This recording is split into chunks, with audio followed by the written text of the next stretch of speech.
This is the 5th year that we've put together a list of the richest self-made women in America. The biggest trend is basically that there are more and more women that are starting their own businesses and amassing their own fortunes. So when we first started doing the self-made women's list, we debuted with 50 self-made women. The second year we moved up to 60, and this year we expanded it yet again to 80. The reason that we did that is because there are just so many fascinating stories and so many women that are amassing fortunes these days that this is our chance to really kind of celebrate them. I think eventually we'd like to get to 100. It definitely gives us the opportunity to introduce more women. The net worth minimum last year was $320 million.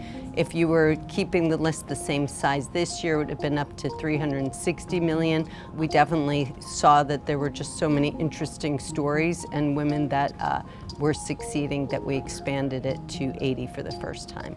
The most surprising woman on the list this year is kind of a tough question because there are actually a number of really kind of interesting, surprising ones. Rihanna debuts on the list with a net worth of $600 million. What I think is really interesting about Rihanna is that it's not her entertainment earnings that have put her on the list. In 2017, she co-founded a beauty business, Fenty Beauty, with LVMH, which is the luxury goods conglomerate behind Moet & Chandon and Sephora. That business has sales approaching 600 million.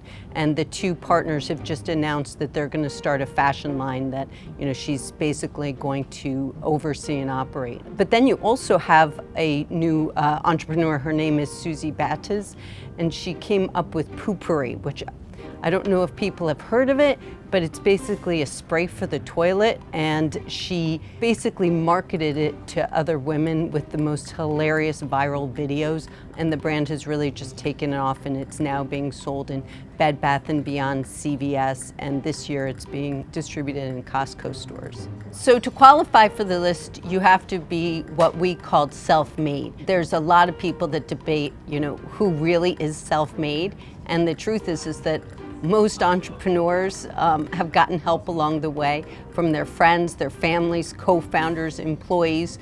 But basically, to be self-made to Forbes, you can't have inherited a business, you can't have inherited your fortune. It has to have been something that you've attained on your own. Could be someone like Kylie Jenner, who, yes, she came from a very famous family, but she figured out a way to leverage her own fame to a much, much bigger fortune.